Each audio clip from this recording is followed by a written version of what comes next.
All right, Robert, you ready to do this? Sure, let's get it done. All right. So 5, 4, 3, 2, and 1. All right, folks, welcome back to the Trauma Therapist Podcast. I am very excited to have as my guest today, Robert Macpherson. Robert, welcome. Thank you very much. So Robert was a career infantry officer in the U.S. Marines with service in Vietnam, Iraq, and Somalia. After retiring as a colonel, he enjoyed a second career with the humanitarian organization CARE. Now, Robert is a mental health advocate, particularly for humanitarian aid workers and those who work on the front lines. After Robert was diagnosed with PTSD, he received a gift. He reached out to the Southeastern Guide Dogs in Florida and was partnered with Blue. Robert and Blue will be featured in the cover story, America's Best Pet Pals, a Reader's Digest October issue based on an essay Robert wrote about Blue. Robert, welcome. Thanks for joining me, man, today. Thanks again. All right. So, let's start here. Military, you get out, humanitarian aid worker. Talk to us about this transition. When I went to Somalia in 1991, and at that time it was called Restore Hope, my job was to coordinate this massive amount of military assets with the need to end the starvation. That was our mission. It was not make war. It was to end this starvation and assist the UN and the humanitarian community. Well, I was tasked to coordinate all that. And it struck me when I got there that I'd seen a lot of combat. I realized that generally in those situations, people got out of the way, civilians.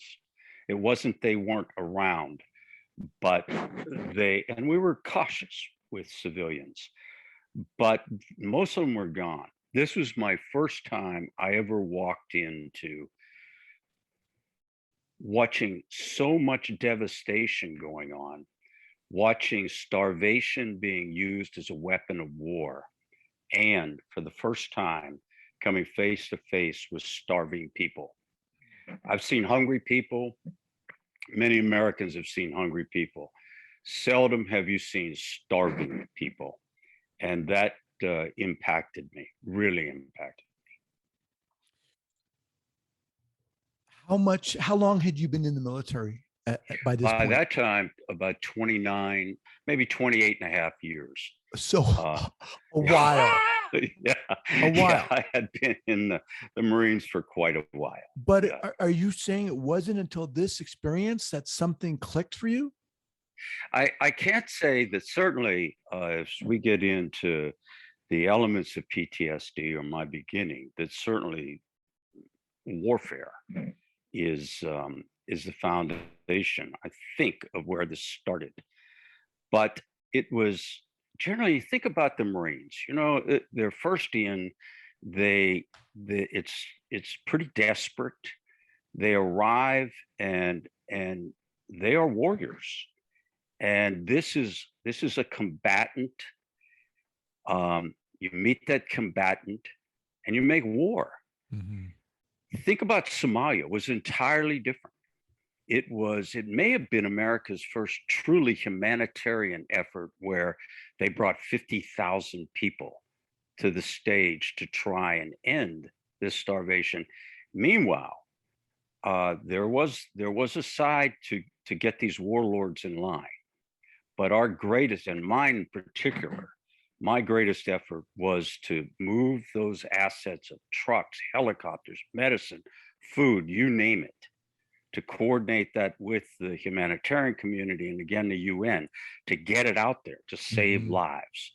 And every day that brought me face to face with situations where you thought to yourself, this is impossible. How can many of these people still be alive? That's how malnourished they were. Yeah, I mean, I don't pretend to understand any of that and just understand the experience. Well, thank God you don't, because it's remarkable. You talked about your experience with PTSD. With all due respect, can you share a little bit about that? Yeah, sure. You know, anybody who has PTSD, you can't help but wonder what happened. Where did this come from? Because in media, and even when you're going through therapy with other people, they can fix an incident.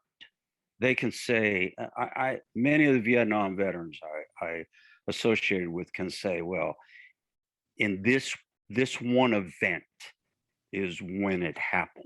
Mm-hmm.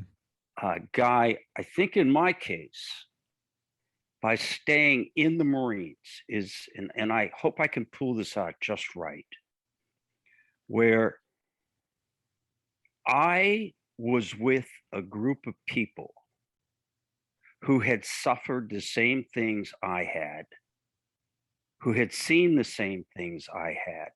And I hope this makes sense. You're with this group where you don't need to talk about it, explain it. It's just we were all there in one way or another together. And I think that helped. It might not have been therapy, but I think just being inside that form's not the right word, but that structure helped. It wasn't until I got out that I began to think, whoa, I'm having a pretty hard time adjusting to this other life. And the way I did it was to recreate it. Look, I truly believe in aid work, and I believe in humanitarianism, and I am an advocate for human rights. But I also realized that what happened to me was that by going back to these different complex environments, as strange as this sounds, I felt more comfortable in those. I knew what to do. Mm. I just knew how to handle it. It was the other side, like most people are living, where I had problems adjusting. Guy, does that make sense? It does. It makes a lot of sense. It's on one sense, it's, I don't know. I can't think of another word, but it's sad to hear that, we don't create, or we haven't yet created a safe way to transition our warriors. Yeah. Such that they have to feel in order for them to feel comfortable, they have to go back or recreate like you did. And that was it. Now, I will say they do a much better job now with the veterans, particularly from Afghanistan and Iraq, than they did, if you will, in my era. But it's still, that transition is hard. Mm-hmm. And I cannot begin to tell you how alone you feel. And that just adds to it, doesn't it? Right. I mean, you begin to isolate more and more. And because you just know something's wrong.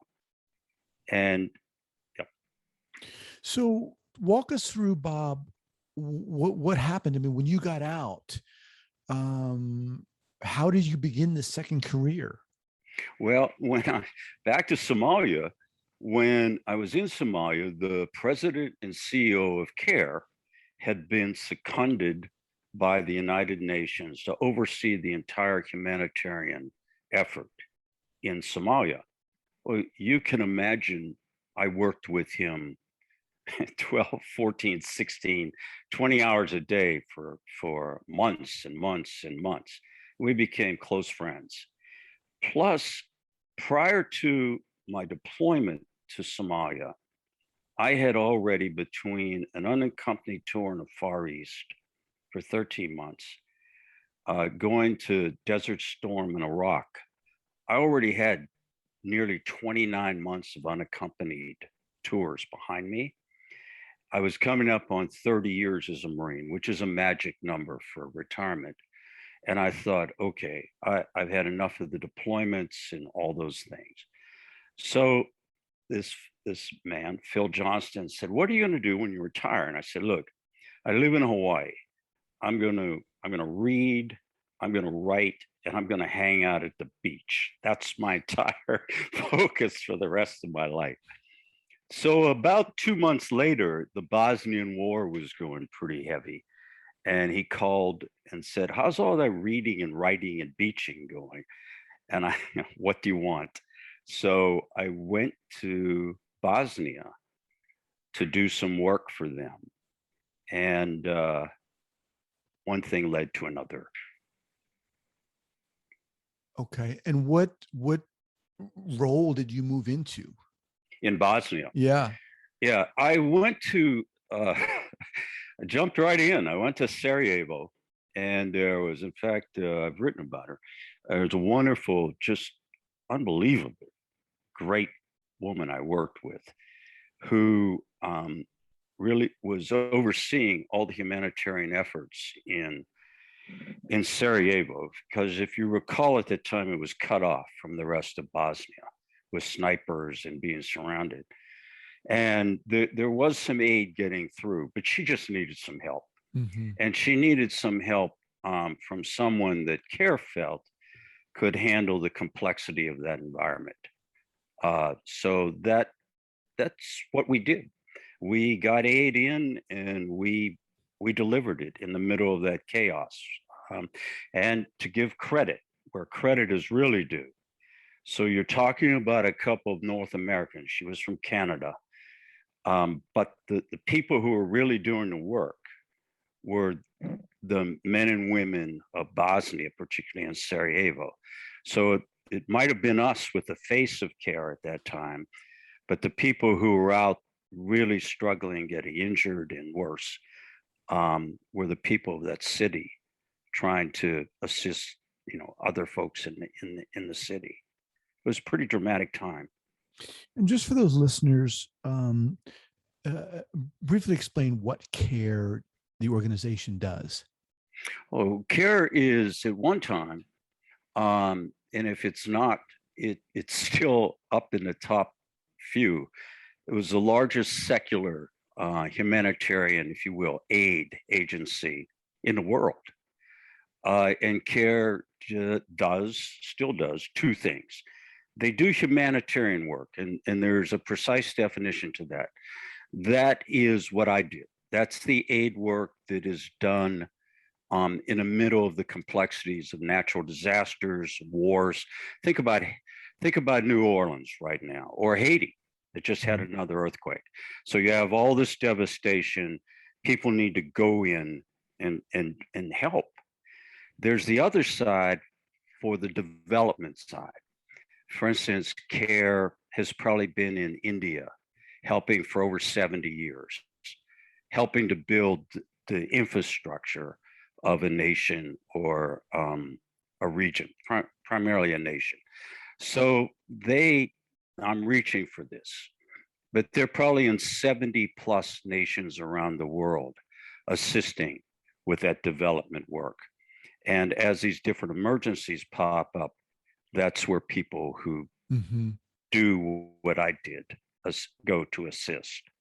Now, how did you find your role as a mental health advocate for humanitarian aid crisis workers?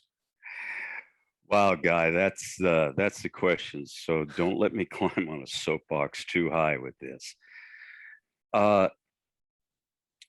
It came about, and I can identify when this happened. I had a colleague who was the country director. In other words, she was a development worker in Iraq. And she, about 30 years earlier, she was from Ireland and I think dual nationalities, Great Britain and Irish. But she had met an Iraqi airline pilot when he was sent to Oxford or someplace. And anyhow, they fell in love, got married, and went back to Iraq. So she worked in Iraq under Saddam. And just through the force of her willpower and strength, but the fact that she began to be viewed as an Iraqi. She actually handled all of CARE's work in Iraq at that time to help build it. Well, she's a strong-willed woman, and I can't say that we had a lot of affection for each other, but we did respect one another. Well, Margaret Hassan, after Saddam was kicked out, and she began to rebuild in that society. But if you recall, just the structure of the society began to collapse as different ethnic groups, cultural groups began to fight with one another. Long and short of it is, Margaret was kidnapped, and I was asked to go in to work with the British government to help get her release. And we worked at that for 2 months, and that didn't happen. She was killed. And it was pretty graphic, the way they took her life. And that was, I think that was my final straw. Mm-hmm. I think it started in the Marines. I handled it. I think by going to these different places, I was handling it. But there was just something to the innocence of this person who'd done nothing in her life other than try to assist other humans. And her life was taken away. And because I was such an integral part of trying to gain her release, that was my tipping point. Mm. That's I can identify that now as that was it for me. That was the last straw. I can't say I went immediately into therapy. That took some time, mm-hmm. and unfortunately too much time, but that was my tip. Yeah. Oh, what a story. Now, the book that you've recently written or recently mm-hmm. came out, Stewards of Humanity, Lighting the Darkness in Humanitarian Crisis. This is a result, I'm guessing, of what? A lot of experiences that you've had? Yeah, it was, it started actually in the Bosnian War and went through Afghanistan. And it, Guy, when I finally went into therapy, I turned to the only place I could, and that was the VA. And they welcomed me with open arms. In the bad rep they get on some things, treatment of PTSD is not one of them. Mm. They know what they're doing, and it saved my life. Oh. But I began to realize how many people I knew in the aid industry who had no place to go. Particularly if you think about just the way business, any business in the West works now. It's founded a lot on consultants.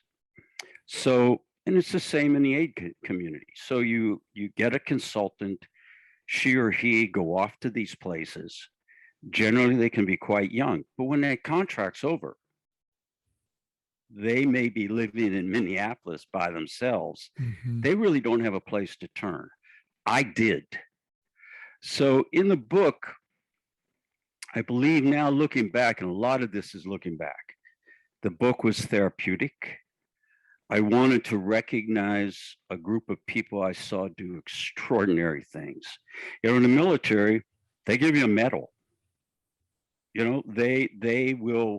They'll have a parade. They will give you a medal. They will acknowledge that this contribution was above and beyond. It's not always war. It can just be doing an exceptionally good job at something. People in the aid industry, thank you very much. That might be it. So I wanted to write about that. I also found, and this was after the fact, I got concerned one day and I thought, well, how does this book lay out gender-wise? This is, well, this was in one of the drafts. And I went back and I looked and I thought, okay, I'm happy with that.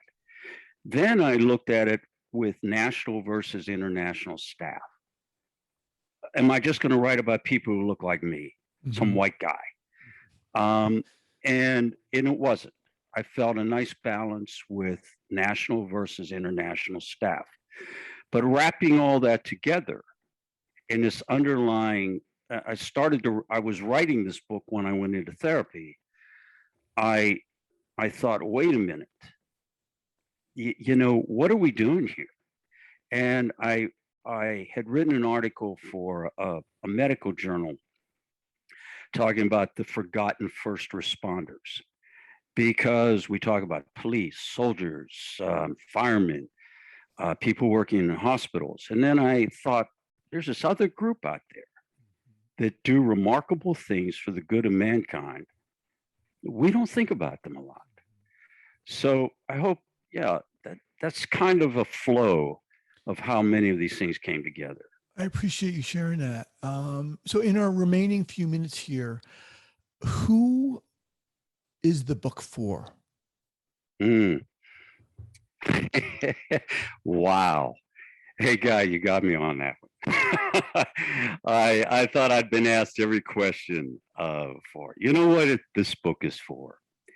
This book is for people to read and say a couple things to themselves. One, who are these aid workers? Let me read about them. Who are these people that go out and do these things? And second, what happens to them? And and maybe third is we have a tendency to think, again, I bring this back, that, they come from Europe or they come from North America, because that's who you see, isn't it? On the donor things on TV and the rest of it. It's always people who look like us assisting people who don't. And that's not the case. There are 70% of the aid workers are people who, are from their own country, trying to do this work to assist others. So who's this book for? I'd like to educate people on several levels about aid workers, about PTSD, but particularly PTSD in the aid community. Once again, speaking with Robert Macpherson. The book is Stewards of Humanity, Lighting the Darkness in Humanitarian Crisis. I really appreciate, Robert, how, you shared your own experience in the military and with PTSD, and walked us through, in a sense, how things unfolded such that you're advocating, you're writing about and for this group of people who, you're right, we don't have them on the checklist, right, of the first responders, but right. Like you said, they're doing amazing work. I really want to thank you for jumping on here. What's the best way for people to get in contact with you? The easiest way would be through my email, RSM Robert Seamus Macpherson. You'll like that. So RSM at Robert Seamus Macpherson, and that would be Seamus, SEAMUS, Macpherson spelled MACPHERSON, just like you. Okay. Got it. I'll have it linked up here at the show notes page at the traumatherapistpodcast.com. Thank you. You are welcome. I'm excited to get this out there. And again, thank you so much for taking the time to do this. And thank you for your service. Incredible service. Thank you very much. All right. Take care, sir. Okay. Bye-bye. Thank you. Bye.